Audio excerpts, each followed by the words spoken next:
Hey, before I kick off the podcast, I just want to shout out Next Door Clothing. Next Door, a clothing brand based out of Bondi in Sydney.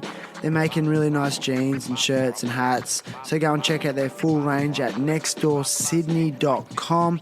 They're also artists, so you can go and check out a range of art. They put on rad parties, and I love what they're doing. So nextdoorsydney.com for the full range. What else am I supposed to do with them? I don't know. Just wear them to work.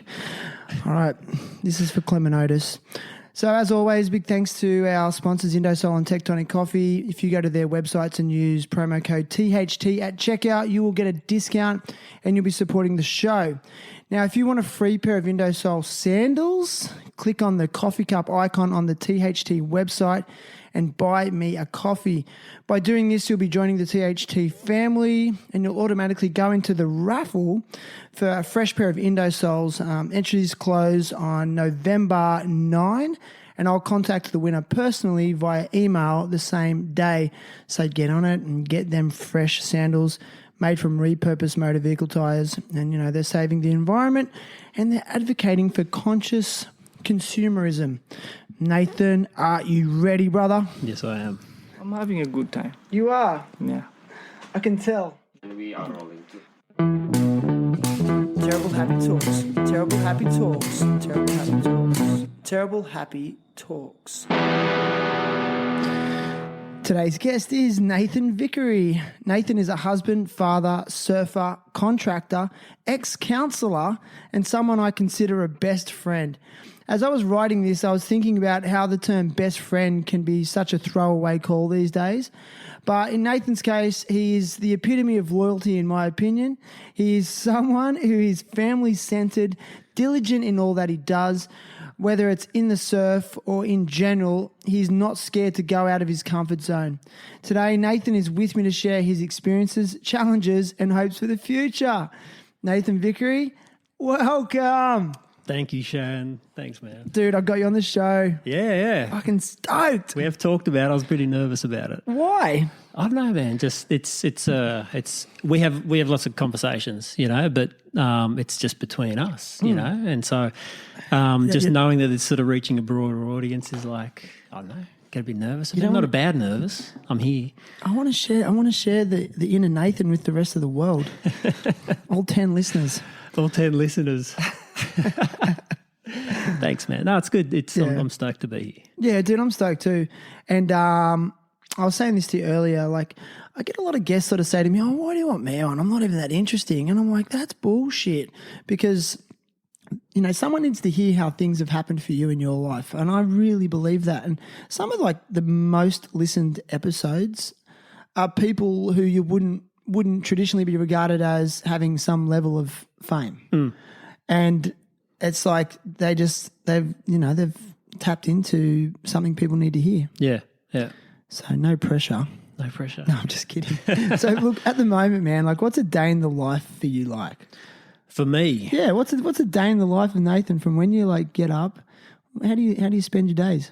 Well, right now, like as you sort of said, I'm an ex-counsellor and I'm a contractor. So currently, like my career trajectory is in being a contracted truck driver, so a concrete truck driver. Right. So I was an ex-counsellor, so I spent like 20 years in the school system, first a teacher and then a school counsellor, and then I needed a change, and so I have been delivering concrete up until like about a week and a bit ago when something broke on the concrete truck, and the concrete that was in it solidified. We couldn't get rid of it because it was like the Saturday of the long weekend, and so I was sort of stuck with about 10 tonne of concrete in my concrete truck, and I'm just waiting for it to be like it's stuck in the big turny thing? The big turny thing, yeah. So I've got one of those Aggies, and it's Aggie as in agitator? Yeah. So that's the agitator, the spin bowl side of things. It's kind of like you in the surf, but anyway, keep going. And yeah, so it stops whatever this shaft was called, the PTO shaft, and I don't know much about the shaft. At all. It's something that spins, that powers that thing that spins the big bowl. Well, that shaft snapped. So you're agitating the shaft? I got agitated too much apparently, and something blew. And Just saying. I can't believe you went there, Nate. Who are you, man? Come on. Something broke. This is a PG podcast. So that was apparently it broke at the good end as opposed to the bad end, because this thing that's spinning, if it had a broke at the other end, it could have been spinning a long shaft around the underside of my truck and tearing out gearboxes and stuff like that. So it actually broke at the good end. And so now it's a matter of just hoping that the insurance company will sort of say, you did all you could on the day, because we got a mechanic out and he took the part out and he looked for a replacement part or even part of a part just so I could discharge and get rid of that concrete. And then it all went hard in there. It did. So that was on the Saturday. The part got changed out on the Tuesday, unfortunately, because it took so long because it was a long weekend. Mm-hmm. And and it's still in there. So I'm just now waiting for find out what I'm going to do. How do they get that shit out? They got to chip it out. So it's called someone climbs in there? Yeah. So there's two manholes you can get in. There's one that's not covered by concrete, and but then I've also seen this other guy up at this place in Sydney just dive in like feet first through where the concrete gets delivered or put into it, batched into it. And so there's a couple of ways in. But you take off one of these big sort of manholes and you sort of climb in there and you basically get in there with a jackhammer, from what I understand. What? So I had this guy up in Mossvale do it a little while ago. It's got to be one of the world's worst jobs. Yeah, one of the guys in the yard said he's done it before and he'll never do it again. He said it's a worst thing.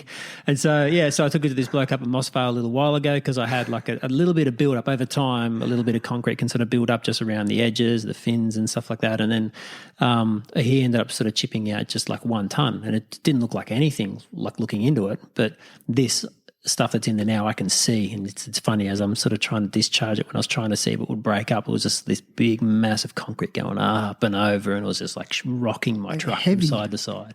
Yeah, so just like clunk. It was not clunk because it wasn't sliding around, but it was sort of it'd sort of sway the concrete truck one way, then it'd go up like to the top, tip the truck over. Exactly, yeah. So if I spun it too quick, it could literally flip the truck. No way. And so luckily I had like one of the guys from the yard there, and he was just sort of guiding me on what to do and stuff, and so I didn't stress the truck out too much. So this is interesting to me to hear you speak like this, speaking about agitators and shafts and mechanical processes, whatever. Because I've only ever known you as an educator, and then I guess a psychologist and counsellor. Yep. And recently you've decided to make a big change in your life. Yeah. And in my opinion, quite dramatic contrast to what you were previously doing. Black and white, yeah. So I guess my question to you is, why are you here now? What made you feel like you wanted to make that change? Yeah, what led to that change? So I'm putting you on the spot. No, that's okay. I don't know, like I was in the school system, and even from like as a teaching perspective, I kind of knew that had a bit of a shelf life, but it was kind of all I knew, in the sense that both my parents were teachers, and so I sort of thought, okay, I'll go down that path for a bit, and then I sort of knew even through the training that, okay, I can't see myself doing this forever. And then the opportunity came up to sort of retrain as a school counsellor, and so I studied for a few years while working full time, and sort of got those qualifications and did that for a bit, and I loved it. I thought it was fantastic. But then over time, it just got like emotionally heavy, I suppose. It just got harder and harder to sort of do the job. And it's one of those jobs that there's some big fallout if you're not doing the job properly. The counselling? Yeah, exactly. So there's fallout for the school, there's fallout for yourself, there's fallout for the students that you see as well too. And so it sort of got to the point where I needed to change for myself. Like I needed to sort of get out of the work that I was doing, because it started to have a bit of a negative effect, I suppose, on like my mental health, and from that, I suppose how I function as a dad and as a husband and stuff like that as well too. So it was time to change. And I didn't want to be one of those people like you've been in the system long enough to know that you've come across people who probably should have got out of the system a while ago, but they just stick with it thinking, well, this is my lot, I'll just keep going. But they don't make good educators, or they don't make good counsellors, they don't make good drivers, whatever their career path is. Well, in your opinion, though, why do those people stay when they should have left? I don't know. What's keeping them there? Familiarity, paycheck, and maybe like they're just too worried to make a change, I guess. Like, why? Because it's scary? For some people it would be, yeah. Were you scared? A little bit. Like, not I don't know, I've got really an amazing wife who's super supportive, and when we first found out about this opportunity, so we were overseas for my wife's cousin's wedding over in Fiji, and the first place that we stayed at, one of my daughters sort of made friends with another young fella of the same age, and then so the parents started talking. I didn't initially want to talk. I just wanted to keep to myself. But Kate started talking to him. Then eventually I sort of went over there and started talking to him, and I'm really glad that I did, because this guy who works down at Nowra said that he was a concreter, but then he ended up sort of buying a concrete truck, and even though he'd never driven a truck before, and he said there's actually a truck for sale up around your area at Albion Park. And I was just like, cool. Does that planted a seed for you? It did, yeah, big time. And I sort of thought, oh, that'd be pretty cool driving a truck. But then as the holiday went on, Kate and I talked a bit more. I'm like, what if this is the change? Like what if... Yeah, well, prior to that meeting, how were you feeling? You were like, I want out of my job, but I don't know what to do? Yeah, pretty much. So about a year previous, I'd sort of looked at maybe getting a temporary fencing franchise and actually doing where you go and set up like temporary fences around job sites, and then off you go. I was just like, I wanted to just want to go, build a fence and then go. Like go to work, build a fence and then leave, and that's it. See, where I find you interesting is what you were doing prior to what you're doing now is very much based in I guess it could be quite emotional. It could be quite a lot of paperwork, quite in depth. You're behind a computer a lot. Then to transition from, say, a fencing business to a concreting business is like the opposite. Was there a part of you that was craving maybe some simplicity? Yeah. There's still like big responsibility. There's already been a couple little hiccups that I've had as well too, and we can sort of talk more about the ins and outs of the job. But I don't know, like I don't know, it was like this. Yeah, I suppose there was a little bit more sort of simplicity and not having to sort of like the pressures that I was feeling, I suppose, increasingly within the work that I was doing. And limited room for change too. Like I did try for a period of time, like doing like a supervisor role and just saying, okay, well, whether maybe I'd like to sort of just go down that path a little bit. A supervisor of other counsellors. Yeah, exactly. Like it's like a bit of a team leader, senior psychologist sort of a thing, and you sort of look after the team. But then when big incidents happen, you're sort of there on the ground, sort of helping people, not just the counsellors, but the principals sort of help make decisions and things like that as well too. And even while I was doing that role, like a couple of big things happened, and that just sort of reaffirmed to me that, yeah, dude, I think it's getting close to time to leave sort of thing. So when we talk about big incidents in the psychology realm and the counselling realm, I know that's when people have to really call on their professionalism and maybe develop some emotional detachment, to be detached emotionally from the situation so you can do your job. You correct? can make good choices, not clouded by the emotion. How difficult was that for you? In the end, it got a little bit harder. It got harder over time? Yeah. Okay. Yeah. So I felt like I had that good sort of space like initially, and then over time, I don't know, because I was a dad when I started it, pretty much like, Sian came along one of my final years of training or something like that. And so, but I feel like as I've developed as a father over time, I've gotten more and more in touch with my emotions, I suppose, and this job as well too. Like just trying to find that healthy balance of connection to a young person, but then enough distance to be able to help them make some good choices and things like that, and help sort of guide them. I felt like I did that really well at the start, but then over time it got harder. And I felt like I was carrying more stuff home, which I could normally, do that 25-minute drive home, and that's it, work's left at work. Gotcha. But it got harder and harder to do that. Okay, really? Yeah. I find that interesting because I would think that maybe I'm wrong here, but you would build a resilience. But you're actually saying it over time it chipped away at you. Yeah, maybe. maybe? Yeah. I think it kind of did. And then when it came to sort of going down this path, and it took me a long time because it was like almost a year ago that we're in Fiji, and so it's been like a year to get to this point, and only really started working at the start of August. So there was a bit of training before that. But when I started to seriously make the transition, the whole coronavirus, the COVID-19 stuff sort of happened, and I couldn't do the in-truck training with my mentor because of the social distancing. And it was at that point, because everything had been happening, like I told the principal, I'm going to be leaving in week 5, I'm going to start this, and I had it all mapped out. So I was actually feeling quite positive about the whole change and thinking, yeah, it's happening, wow, crazy. And then when a bit of a spanner was thrown in the works, I was left with, I'm going to have to go back to counselling.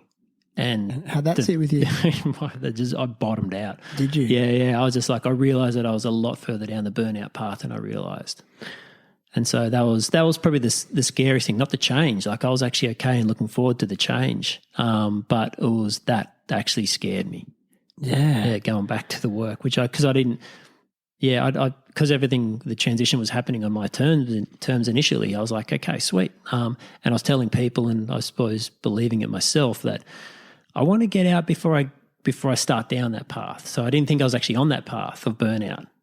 But it was when the prospect of going back showed up, I realised I was a lot further. Would you say that was your answer to your decision? Definitely, yeah.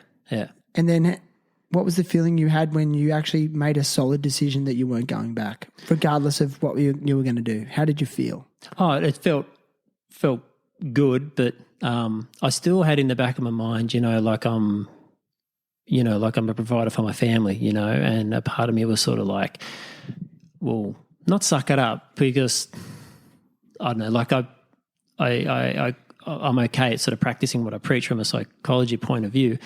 So I wasn't like really having a go at myself, but I was like, what if it gets to the point where you've got no choice? Like you need an income, you need to feed your family, you need to sort of look after house payments. A sacrifice? What are you going to have to do in order to sort of make that happen? And sometimes it might mean, like I was thinking, okay, this might mean I'm going to have to get back to a place where I'm okay with going back to work in the school system. But thankfully, that didn't happen. It started to work out. Yeah, so what happened was that, like, because when I first talked to the guys, like the national transport manager for this company who I've got the contract with, he's like, I have no idea how long this is going to go for. He said, you may not start your training until September, October, November. And I'm just like, oh my God, like I can't, like my long service leave was going to run out. And so you were like regardless, there's no way you were going back.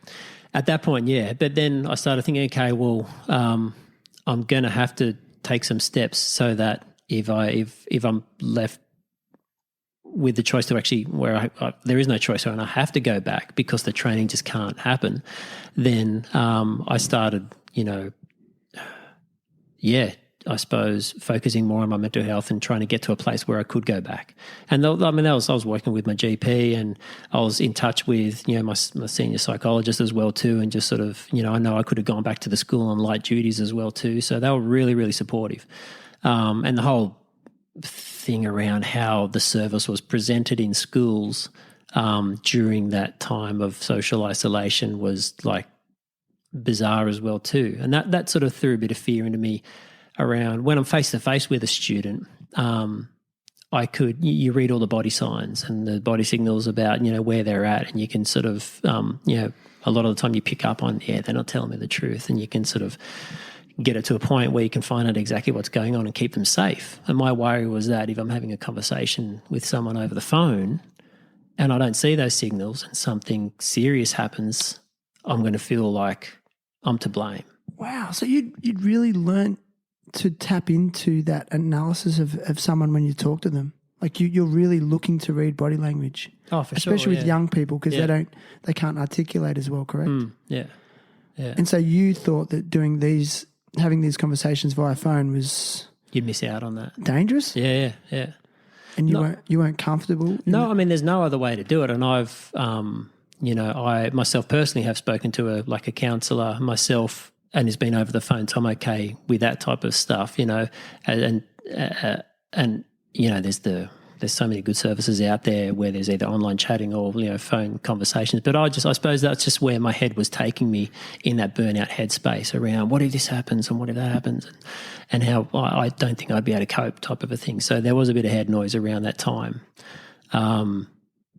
Yeah.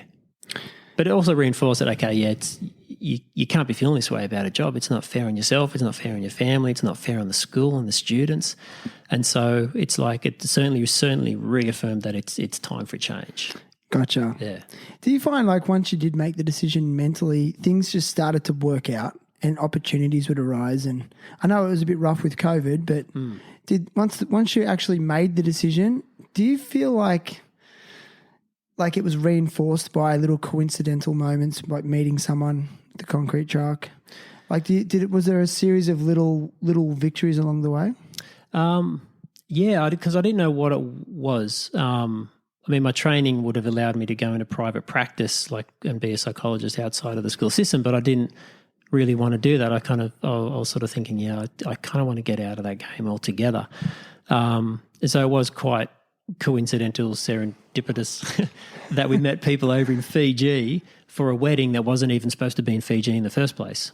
Oh, what? So, which is really, really weird. But then, it took a while for things to fall into place, like getting finance and things like that, because I was considered a startup and still am considered a startup really with no industry experience. So it took a while to actually find someone who would actually finance me. But then after that, it was more like, okay, well, I was able to, when the brakes were put on the training because of COVID, and I had that lined up with, my daughter's being home from school and doing homeschooling for that period of time. So I really embraced that and sort of thought, great, well, when am I ever going to get this time again? If I'm starting this work, which is going to be 6 days a week, I'll take advantage of it, and all the while I'll work on myself, So I did a lot of self-care through that time as well too, just trying to sort of look after myself just in case I had to go back, because it was a bit of an unknown. But then the training started up, and once the training started up, I was just like, I was stoked. I was just full steam ahead and just loving it. Do you mind if I ask, what does self-care look like for you? For me, in general, I had to sort of step it up a little bit during that time period, but it is about, I get so much out of just like being a dad and sort of being with our kids, but then it's just like even just cooking a meal for them and knowing that they're having something healthy. But then there's like the more me-based stuff, which is like the surfing or the rock climbing, like what I did today. It's through a lot of the training, some of the psych stuff that stuck with me was about like being mindful and like being, I suppose, in this moment. And so after going through it like enough with a lot of the students that I see, like I've put a little bit of it into practice myself and just sort of being here. So even though when I was going through the really hard time of sort of where like burnout just sort of really said, yep, I'm here, I was like, okay, well, I see you there.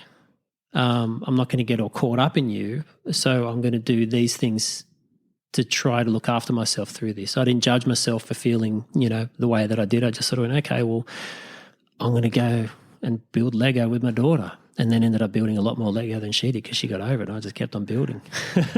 So you were sort of saying like you were sitting with the negative feelings and not fighting them? Yeah. Didn't like I knew that they made sense. I knew that it was a sign that, I needed to make that change and I was on the right path. But I was also, I suppose, sort of processing that, wow, I might have to go back depending on how this thing evolves. But yeah, just being okay with sitting in the muck, sitting in with those negative feelings and not being careful not to like dwell on them, I suppose. Like I could still, just because they're there doesn't mean that I can't get up, doesn't mean that I can't go and make a meal, doesn't mean that I can't go build Lego or go for a surf. I may not enjoy it as much as what I know I've done in the past, but at least I'm still doing it. And then over time, I might start enjoying it a bit more again. And that's sort of what I decided to do. Sitting with it is important as well too, just so you get to understand how your body copes with the real hard stuff and the stuff that shows up. Like the physical reactions to it? Yeah, it's okay to cry. It's okay just to sort of feel, let yourself really sort of delve into that. Oh, what if this never changes? How am I going to? And just like really, but then sort of go, okay, I guess enough's enough. Like I need to sort of lift myself out of this, not out of the mood because the mood is still there, but then just go do something, you know? Just what is my self-care? It's surfing, it's family, it's friends, it's food, it's climbing, it was Lego at that time as well too. But just keep moving, but don't fight the feelings, right? No. The feelings they're important, you know. But keep moving. Yeah. One foot in front of the other. That's it. Some days. Some days when some you days. can. Do you find that when you do take that mentality, like there's less struggle in your mind and that the feelings pass quicker? Sometimes. Like I still, even though like I've helped some people, I suppose young people sort of identify, you know, their thoughts and feelings and things like that. Sometimes it does get it still like a little bit foggy with me insofar as there's got all these feelings sort of going on. I know there's thoughts swirling around in there, but it just gets a bit busy, I suppose, and it's hard to know exactly where it's coming from, I suppose. But that's, I'm still working on that, I guess. I think we all are. Yeah, I think so. Yeah, I just love that. And I was just, as you were saying that, I was thinking about, like, actually my last guest, Courtney Beaton, she's amazing. You know, she juggles a lot of different things similar to you. She has a family and she has her own business. And she's doing she does a lot of event stuff. And she was in the corporate world, you know, and she was just not miserable, but knew that it wasn't for her. There was an expiration date on it. Yep. And I said, well, how do you break out of it? How do you break away from the security of the weekly paycheck and the benefits that come along with that, especially when you have a family, you know? And her words were, with great change means great effort. You have to fight your way out of the corner sometimes. And if you want to make the change, you have to do the extras. So, you know, I was still working my job, but then working it, and I'd get home from that job and I'd work till midnight on this, you know, till I got it to a point where I could make it my full-time hustle. Yeah. And she was kind of like, that's what people who make real change do. You know, and there's going to be blood, there's going to be sweat, there's going to be tears, there's going to be, you know, like it's all that. And I was just like, good call. Yeah. You know, and just sort of listening to you say that, I'm just like, it's so inspirational, man. Oh, thanks, man. And I really genuinely believe most people aren't willing to do it, but I don't see it as a negative thing. I really admire people who are like, oh, well, I'm going to sacrifice for my family. Yeah. And now that's admirable in itself. Yeah, it is. Yeah, you know? Sure. But I do believe that people can have their cake and eat it too. You know, and I think you might change your mind again. I know I've said that you know? when I've talked to different people, even my daughters, they're like, oh, so you're going to be driving a truck forever? I'm like, I don't know. I'm loving it right now. But you know what? The next time you do it, you know what it takes now to make a change. Yeah. You've sort of mowed those neurological pathways. That it's okay to change. It's okay. But it wasn't just on my own as well too, insofar as like it's because it's a family commitment. Like, you know, like the teaching game does have a lifestyle to it, and with the holidays and, you know, late enough starts that you can squeeze in morning surf sometimes, and early enough finishes so you can do the same. The hours are a lot longer, and I had to have that conversation with my wife and sort of say, you know, it's going to put a lot back on her. So, you know, this is a commitment that we're all. It's a family change. It's not just my change. And so, we had some conversations about that, and she's been amazing. You know, and I'm loving going to work, and I feel like that's impacted on just the whole. You know, myself and the family and stuff like that as well too. So, yeah. Dude, I've always admired you as a father and a husband, and I've watched your journey into parenthood from the very start, even before kids. Like, I know. I watched, like that. I didn't watch the process of you making kids. Made Baby Makers though. I imagine this. Baby Makers Volume 1. I imagine the CD. Yes. It worked, didn't it? It worked. Oh, I forgot about that. Actually, you tried to make me a Baby Makers. Yeah. Baby Makers Volume 2, wasn't it? I don't know whether you did Volume 2 or whether I did like another version of it, but yeah. That's so creepy that I made you a playlist to help you make a baby to. Yeah. Worked. Thanks, man. Yes. But I feel like I've got a part in that. You can thank me, Sian, if you ever listen to this. Yeah, anyway, so I've really admired your approach to parenting from the very start. And if I'm completely honest, like I actually reflect on how you do things in terms of my parenting. So there's a compliment, bro. Oh, wow. Thanks, man. So, like what is the fundamental of being a good father? I'm hitting you hard. I'm hitting you hard. Yeah. What's the fundamentals of being a good father? I don't know. So I really reckon a lot of dudes need to hear it. Yeah, okay. What would your wife say? God, that's a tough question. Well, I mean, when you make the choice to have kids, we were talking about sacrifice before. Like you're choosing to not sacrifice, but sort of say, okay, I'm ready for that change. I'm ready to be okay with whether it's sleepless nights or less surfs, or because I want to raise this young being, and bring them up in the world. I feel like, that's a really difficult thing to do. But then you can't lose sight of yourself in all that as well too. Like, even in your intro, he's a husband, he's a father, or whatever it is. Like they're the labels we sort of give it, and they're super important. But within that, like this change that I've made, I had to make that change for myself as well too. Not just for my family and because of how I was coping with the other work, but with being a parent.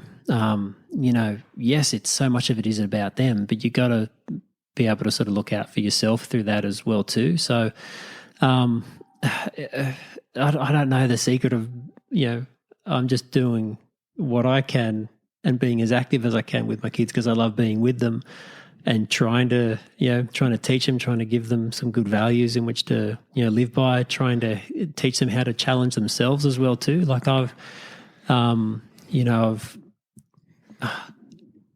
with my daughters, might sound a bit weird, but not every drawing they do is awesome, And what do you say? And I'll just say, "Darn, that's really nice," but because if it looks a bit rushed, like if they're doing a birthday card for someone or they're doing something, I'm like, "Darn, I feel like you kind of rushed it a little bit. Did you sort of rush it a little bit?" Yeah, so that's okay. So do you think there's some power to telling them straight off the bat it's shit? I'm not joking. Yeah, not because they're going to enter a cruel world. Oh, definitely, yeah, and so it all depends on and opening up that conversation not those around words. Yeah, maybe different words, but it is. It's like, okay, well, okay, so yeah, cool drawing. What were you trying to achieve? Type of thing. Yeah, right on. I've seen you do that one. It seems like you must have spent a little bit more time on that one. And yeah.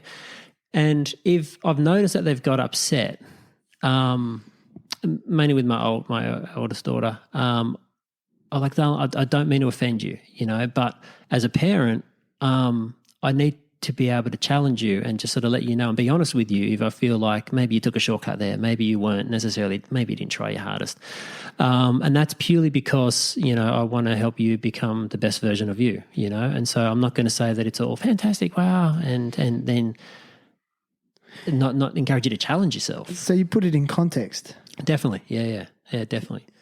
Yeah. But also being able to make mistakes and acknowledge your own mistakes in front of them as well too. That's something I learned actually in the teaching game, is that a lot of classes responded to teachers who sort of go, yeah, look, I've had a bad day, I'm really sorry, or I made a mistake, and own your mistakes. And I felt like that gave me a lot of respect from a lot of the classes I had. And as a parent, like they've got to see, they already put you up on this pedestal. But they've got to see that you're human, that you make mistake, and that you can get frustrated, and they learn how to deal with frustration from how you deal with your frustrations as well too. So if they don't even never see you get frustrated, you're just cool, calm, collected all the time. When those natural feelings of frustration and anger show up, they don't know what to do with it. Yeah, it's a good point. Like, do you think there's some value to your children seeing you at your worst? Yeah, for sure. Luckily, my worst isn't too bad. Like, apparently I swear a bit when I burn the crackling, but that Naya points that out. So, yeah. Like, how often do you make crackling? A little bit, actually, of a morning. It's just Do you swear in front of your kids? not that often, but I do, yeah, sometimes I do. And they hear it in songs on the radio as well, too. We've never been too precious about sort of some songs we're like, whoa, that's a bit full on, we'll turn it off. I swear when I burn the crackling, like, so once a year at Christmas? No, like I'll have it regularly. Oh, crackling or Christmas? Crackling. And Naya points that out, like when we've talked about swearing with whether it's What did she say? She's like, her dad swears sometimes, mainly when he burns a crackling. Yeah. I like the point you made though about sometimes I get frustrated and my kids need to see that. And there's like a professional skateboarder that I really look up to. His name's Andrew Reynolds. He's been skating forever. He's just they call him the boss. His nickname's he's the boss, and he is the boss. He's just everything about him, the way he approaches life. He's really into clean living, and like he's in his mid-40s and still skating better than ever. You know, he's like Kelly Slater, except on a skateboard. And he said in an interview, because he's got a daughter, and he just was like, my approach to parenting is like, he goes, I've just got to be the best version of myself because she's going to model whatever man she gets with off that. And he's like, yeah. And he's like, I do want her to see me when I make mistakes, and that's fine too. He goes, but it's how I recover from the mistakes. You know, am I making the apologies, and am I explaining it to her and putting it in context and not just avoiding it? And he's like, and I mean, he doesn't drink either. So he's like, and that part of that reason for not drinking was obviously for himself, but also he's like, well, because I want my daughter to be attracted to a non-drinker, you know. Okay. And it's actually a really catalyst for me to stop drinking as well, if I'm honest. Like I never want my daughter to see me drink. Okay. And I hope that then that will make her attracted to someone who doesn't drink either. Or values their health and their mental well-being. Yeah, well, I reckon that's a great way to approach it for sure. And it goes the same with the relationship with my wife Kate as well too. Insofar as like we're very affectionate, and we show that in front of the kids. And while they might sort of screw their nose up and go, yeah, like you can see they're actually looking at us and with a big smile on their face. So they love seeing the affection there as well too. So, and I feel like that's, you know, I want to set the bar high enough so that my daughters expect the same from the partners that they have in the future, whether it's male or female. You know, I want them to know that this is how you treat someone right.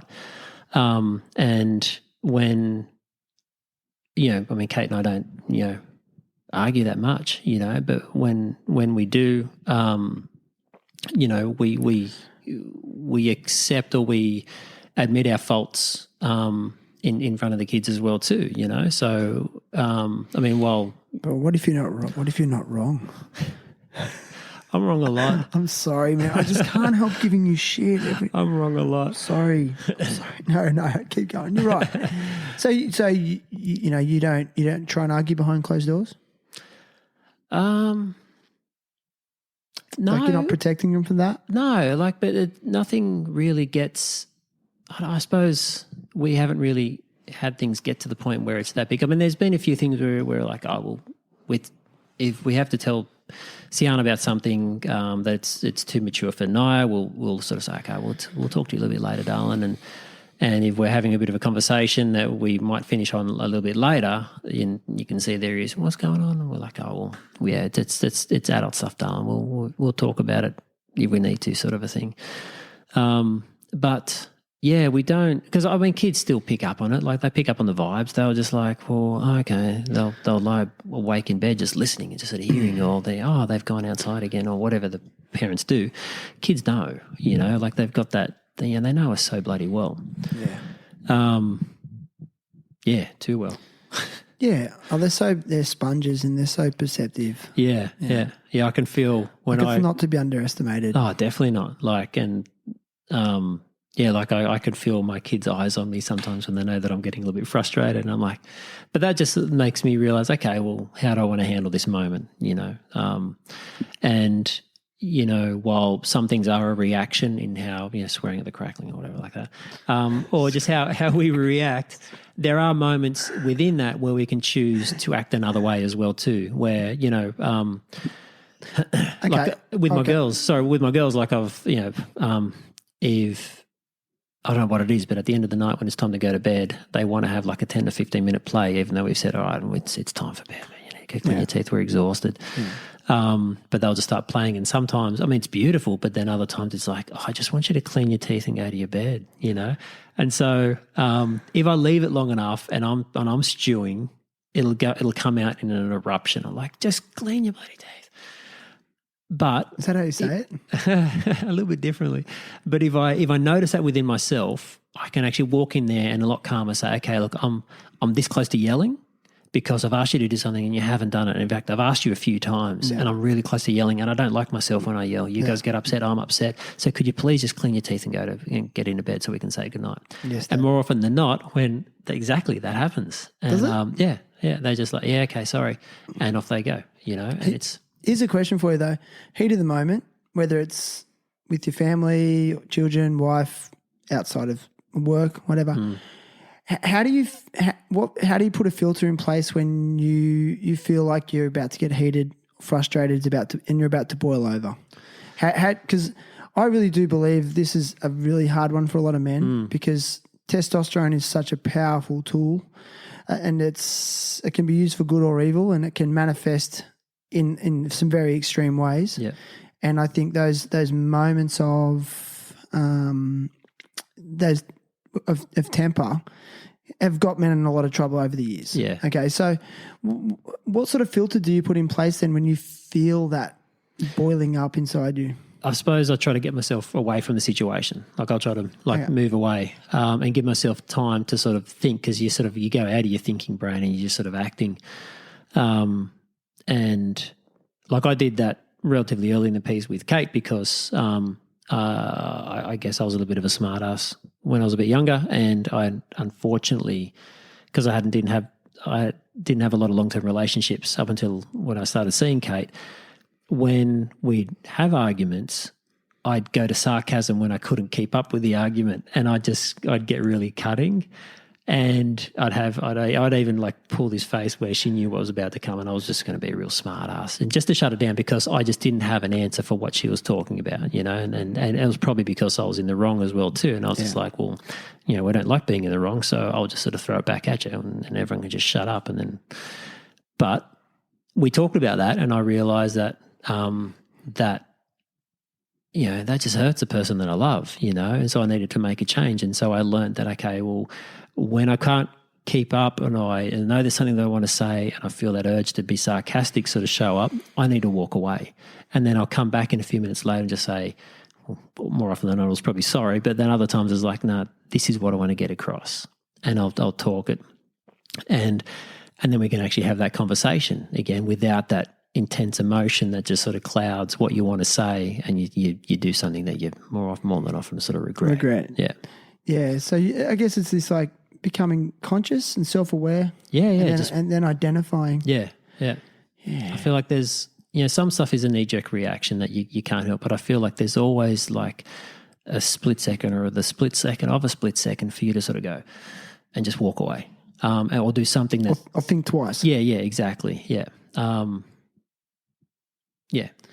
Yeah, definitely. I like that. I really like that. I mean, I definitely put it into place with emails sometimes or text messages. Like they're a really good way. Like if I have to respond to a message or an email that I don't like, and my initial reaction is to bite back.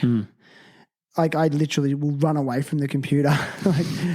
Or you can set a thing on your computer where if you send an email, it delays it, like schedule it. Yeah, okay. And then you've got this period to think about and go, oh, you know what, I'm going to unschedule that. I don't want that to send. Yeah, smart. So, and there's actually, you know, this could be on a practical level on Gmail. There's a function where if you send an email and as soon as you send it, you change your mind. I think you've got like there's an undo thing that pops up, isn't there? There's 30 seconds when you can like get it back. So if you're like, oh shit, I just didn't send that. Why did I do that? I regret it immediately. Yeah, you can unsend. Yeah. So work that out if you're someone that's got yourself in trouble that way. Yeah, but that's really good info, Nath, man. Like I think it's good to know that about yourself. Yeah, I just felt it was important, you know, for the relationship, and important to sort of know that about yourself as well too. Yeah, man. Yeah. Dude, I love it. So listen, man, that's like, I can't help myself. I just want to talk about surfing. Surfing. Let's do it. So How you feeling about like the WSL not being on? Because I know you love watching it, and you're in all sorts of fantasy. We've been in fantasy. We've done teams fantasy. Had like our local board riders had like a tipping comp as well too. So yeah, it's weird not having it going. I dig the tour. Are you missing something? Am I missing it? Yeah, like does it feel like there's something missing in your life without it? I mean, there's a lot of other content out there, and so like I'll tune in, whether it's to like the visual sort of medium, or I'll be listening to like different podcasts that talk about surfing. So I'm sort of filling the little void that the WSL has sort of left. But yeah, man, I love the tour. I love the free surfing stuff. I just like surfing. I've noticed. Yeah. Favorite stop on tour? Favorite stop? Tough one. For visually, like I just think like Pipe and Chopes are just like it's so unfamiliar. Like I've never surfed any waves like that, and it's just like a spectacle. It's just amazing, and just to think of what I need to summon within myself just to paddle into something that's 6 foot, let alone what these guys are paddling into 8 to 10 foot crazy things. It just blows me out. But I love Snapper when it's firing. I reckon that's just an amazing wave. I've never surfed it, but I'd love to. Yeah, when it's firing. Yeah. Yeah, I mean, I think I'd go for J-Bay. Oh, yeah. But going back to Chope, you've had to choose between Chopes and Pipe. I think I'd go for Pipe because I like there's a little bit of more unpredictability to it, whereas like Chopes is just so mechanical. And don't get me wrong, it's a spectacle and it's amazing to watch when it's good. But it's just sometimes it can get pretty repetitive, especially when it's good surfers who really know how to, ride a backhand barrel. It's just like, oh, there you go again. But Pipe, it can be shifty, it can change. The sand could be different. Pipe or backdoor as well too. Backdoor. Yeah. But I just think I like J-Bay because it's just so long and it's got everything. It's got walls, turns, barrels, and that it changes its personalities a lot as well. Yeah, for sure. Yeah, and it just looks. I don't know. Just looks awesome on our forehand as well too. And it reminds me of a right-hander that we enjoy surfing regularly. I won't say the name. We'll probably get stabbed. No, I'm just kidding. But anyway. No, it does, man. Yeah, like there's time ahead of you to sort of, even though everyone sort of says that JB happens like really quick, but just like, having a nice open face and time to do turns and yeah, for sure, man. Well, I also think it gives the surfer the opportunity to show their style a little bit. Oh, yeah. It demonstrates that, puts their style on show more. Where again, the backhand barrel riding stuff, at Chopes, it's pretty much they're in that one position holding it and they can't flare, Yeah. But talking about surfing, say you're a surfer. You love surfing. You've surfed your whole life. So where did you grow up? Yeah, not my whole life. Like I was, I grew up in Port Kembla. I think my parents moved. So for those that don't know, where's Port Kembla? Port Kembla is like a suburb of Wollongong, an hour south of Sydney in New South Wales. So East Coast of Australia. East Coast of Australia, that's right. And so, they moved, they got their place that they're still in when I was like about 1 year old or something like that. And so I sort of grew up on the beach there and we're sort of more into, like I didn't surf straight away. Like even though both my parents surfed when they sort of grew up, like my mum was from Manly and she surfed there and dad was from Botany and he surfed like out around Maroubra and stuff. Sydney towns, like suburban coastal Sydney towns. Coastal Sydney towns. And so I was more into sort of surf club when I was really young. And I was out at like the Wollongong sort of surf life saving club and did like nippers for years and years. So I got an understanding and a respect for the ocean through that. I bodyboarded for a little while through primary school, and then it was the tail end of primary school that myself and a few of my mates just all started surfing as one pretty much. And that was it. Like I was into other sports at that time as well too, but like surfing and like just the ocean because I just love being in the ocean. I knew how to body surf and stuff. I could read waves and stuff like that. So, but surfing just took over. Yeah. At what age do you think? 11. 11? Yeah. First surfboard, do you remember it? I think it was a nickel surfboard. Like first proper surfboard? Yeah, first proper surfboard would have been a nickel surfboard. Even though my parents tell me that I used to stand up on the clubby boards when I was like catching waves in during nippers. I don't remember doing it. But yeah, so first surfboard was a nickel, had like yellow and black sort of stripes just down the rails, and it was an ex-local pro surf, like female pro surfers board. I can't remember her name though. And then I went through like a couple of boards as I was sort of growing up, and then then got a couple of cheap boards from a shaper down in Kiama, and just surfed as much as I could. Nice, man. Yeah. Yeah. So school days in that area.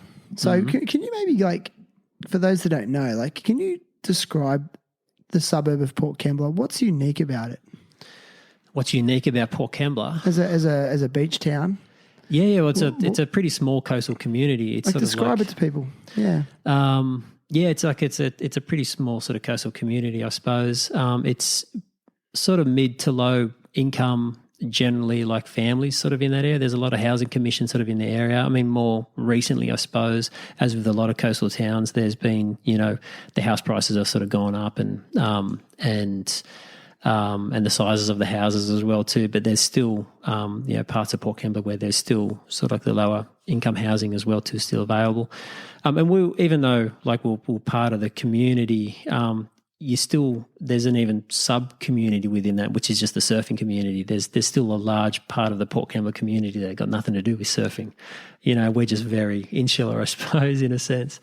But yeah, so like I grew up, with a bunch of mates, and then there's a generation above me, generation below me, and a lot of those people have now they've got families and they're still living in, we're all sort of already bought back in Port Kembla as well too. So it's really cool to see that a lot of the us guys have got offspring who are experiencing the same stuff that we had growing up. So, going down the beach and just hanging out with mates and going surfing and stuff like that as well too. So how important is community to you?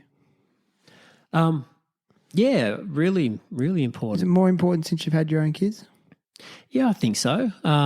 Like it was like my mates are really important to me sort of growing up, and it's beautiful to see how all the friendships that have been sort of building in my daughter's lives as well too. It's sort of are growing as well too and going strength to strength. And the community's awesome. I remember when I was really young, I'd be going down the beach from a really young age, and my parents would just say, just tell the lifeguard that you're there, and you'd see all these different families around. So you always felt like someone was watching out for you. And I feel like it's the same now. Like I can safely say to my oldest daughter, ride down the beach. She has mates that come past, so ride down the beach and just you know where the houses are to go if you're in trouble, and when you're down the beach, the lifeguards and stuff. Good. And so, communities. It's really important.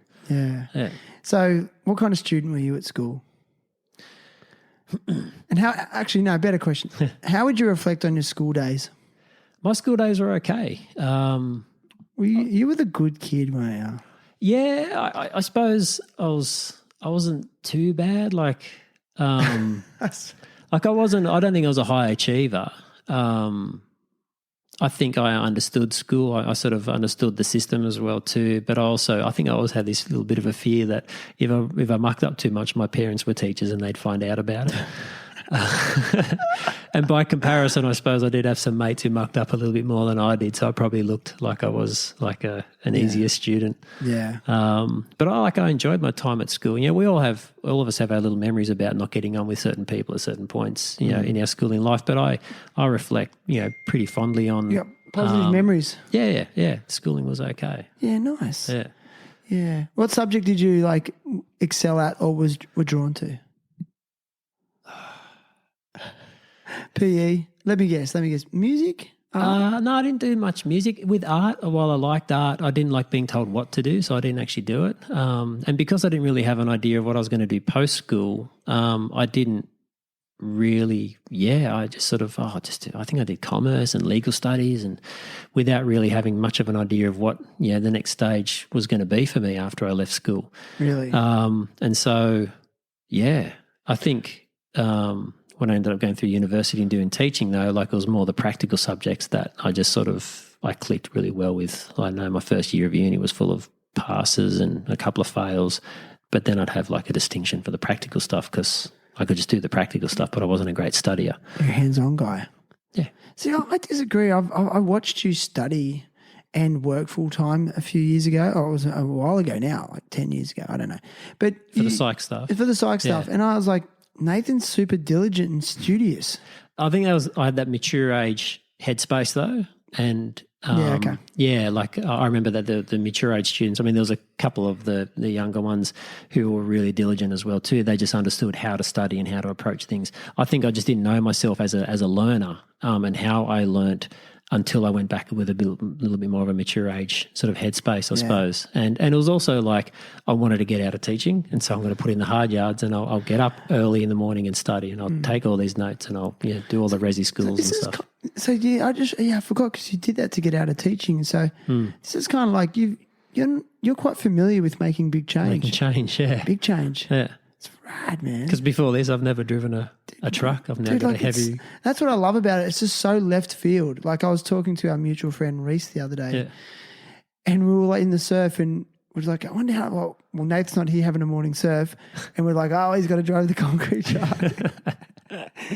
And we just both look at each other. We're like, it's so random, hey? And we're just like, yeah. We both just started cracking up because, like, I mean, I wonder how are people on job sites like seeing you, because you don't look like you're typical concrete truck driver. It's pretty funny, but man, I still blow out myself, man. Like I'll be driving down the road and the sun's behind me, and I'll see the shadow of the truck on the road. I'm like, I'm in a concrete truck, and just cackling myself. And I think I must drive around with a smile on my face all day long. But it's funny, like as I was doing the training with my mentor, like he'd be there and I'd be sort of doing stuff, and like a mentor. I had a mentor, yeah, when I was doing my training initially, I was watching him, and then he was sort of, watching me and, giving me pointers and all that type of stuff. And so a lot of the guys who are the concreters or whatever were having a chat to him or having a chat to me. And so they sort of, a lot of them who are kind of regulars, they sort of know my journey. Really? Yeah. And so are they intrigued by you? No, they are for sure. Like they were just like some sort of joke and say, oh, you won't last long.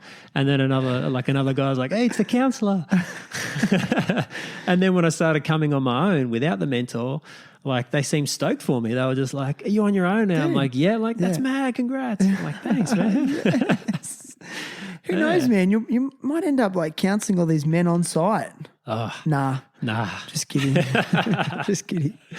It's been awesome. And it's a steep learning curve, like, and I don't mind challenging myself. Like, so we talked about simplicity earlier, like I was ready for something just different to what I was doing. I don't think it's simplistic what we do, because I've got it wrong a bunch of times already. Oh man, and I'm still learning. No fucking way could I do that. And so it's a different type of a challenge, and it's interesting just sort of knowing that it's just me. It's just my my business. There's lots of these factors that I can control here, and I suppose in some ways, like the old job was like there's lots of stuff that I couldn't control. Yeah. When the students in there with me, I could talk and I could control certain things, but then when they're off on their own, it's just like I hope I've given them enough for them to look after themselves, but it's out of my control. Gotcha. This is a lot more in my control. And I don't think like control was a lead thing. It's just like, wow, it's actually nice to know that, this is on me, and it's, if I have sort of stuffed up a little bit where I took something out, the wrong mix, and I was like, I'll wear that, my mistake, but I learned from it. Yeah. Then that's okay, but it's not, dire consequences. Gotcha. Either, which is good. It's good. Yeah. Okay, so what advice would you give to someone who's on the cusp of wanting to make change in their life? Yeah, I'd be open to it. Obviously, there's so many factors, about what your responsibilities are, and just who's relying on you, and what your training is, I suppose. But I feel like change opens up the opportunity for something really fantastic in a person's life if they're open to it. And because depending on my headspace, I might have just as easily have talked myself out of driving a concrete truck because I'd never done it before, and what if this or what if that, and by the end of the holidays maybe I might have ruled it out, but I sort of stayed open to it and sort of thought, well, let's just see where this goes. Yes. Yeah. Nice one, brother. Yeah. You know what, man? I kind of feel like that's a good way to end, dude. Right on. And we're both on a schedule today, which is fine. Yep. But I have a little gift for you. Before I give you the gift, I ask all guests to come with a cause or even a philosophy that they advocate for. And usually I'll talk to the guest prior to the show, but you and I were in such a rush today, I didn't get a chance to do it, so I'm sorry. No, but do you have a cause? I know you and your lovely wife, Kate, who's also someone I consider a really, really good friend. You know, you've involved yourselves in so many good causes and charities over the years. You both have. It's super inspirational. So is there anything you'd like to advocate for today? Yeah, man. And actually, I contacted my brother, who also said hi. Trick said hi, just to make sure that I got it right. He said hi to me. Trick said hi to See, you. I always reckon he's too busy rollerblading, that guy. He might have been, but he still said hi. He's got time in between rollerblading He does. to say hi to me. Yeah. God, I love you, Tricks. No, I just to double check, because they went through like a massive thing a few years ago with their eldest daughter being diagnosed with leukemia, and it was the Starlight Foundation who really supported them throughout it. And so it's the Starlight. I just rang him up and just sort of said, I know there's different organisations out there. I wasn't sure whether it was the research one or this Starlight Foundation, and he said, yeah, the Starlight Foundation were fantastic, and just really supporting the families and making the kids' times in the hospital as good as it can be. And we saw them in action, and we were just like, wow. And so, yeah, it was a Starlight Foundation for sure. Oh, man, Thank awesome you. one. I'm so glad. And, I pray for your sister and her family on a regular basis and little Sway. And, I'm so glad that you picked that one. And I'll actually put a link to that in Nathan's show notes. So if you want to donate to the Starlight Foundation, you can find Nathan's episode on terriblehappytalks.com. And there's also links to the various other platforms that you can find this podcast, such as iTunes, Apple Podcasts, Spotify, Buzzsprout, Stitcher, Google Podcasts, iHeartRadio, and TuneIn Radio. So choose the platform that works for you, and please go ahead and subscribe and leave a review. Those things just help me to keep going. I'm not going to stop producing weekly episodes. I'm not going to sound desperate, but yeah, just get on there and subscribe and give me a review. It just make life better for everyone, I guess. But anyway, listen, Nathan, I've got a present for you, brother. So one of them's not here, but our friends at INDOSOLE will be sending you a pair of flip-flops or slides. So I have to get your shoe size. And the other one, and I can't believe, because you're one of my homies, I haven't given you one of these. You get, hang on, I've got to go to my bag of tricks. God, I'm so disorganized. Hang on. You get the THT alumni circle logo sticker. So stick it wisely. There's now only 77 of them. So 77, baby. Thank you, dude. And that's why are you on episode 77? We talked about this. Go, tell everyone. Because we are 77 babies. We were born in 77. Yeah, man. And you said to me, if you ever get up to 77, I'll be on episode 7. And I kind of feel like you didn't think I was going to get there, did you? Not that I didn't. I was like, wow, that's huge. I was actually just sort of thinking as you're going through all that stuff and all the platforms that you're on now, man. I'm actually really proud of you. Like, thanks, bro. It's mad to see and I've listened to so many of your podcasts, and it's awesome to hear how it's evolved over time as well too, and just some of the important conversations that you've had with people. It's mad. Thanks, bro, man. Yeah, I'm super proud of you. For me, to hear that from you, that's worth its weight in gold, man. So thanks, cheers, brother. But yeah, I'm stoked for that. Yeah, you got the sticker.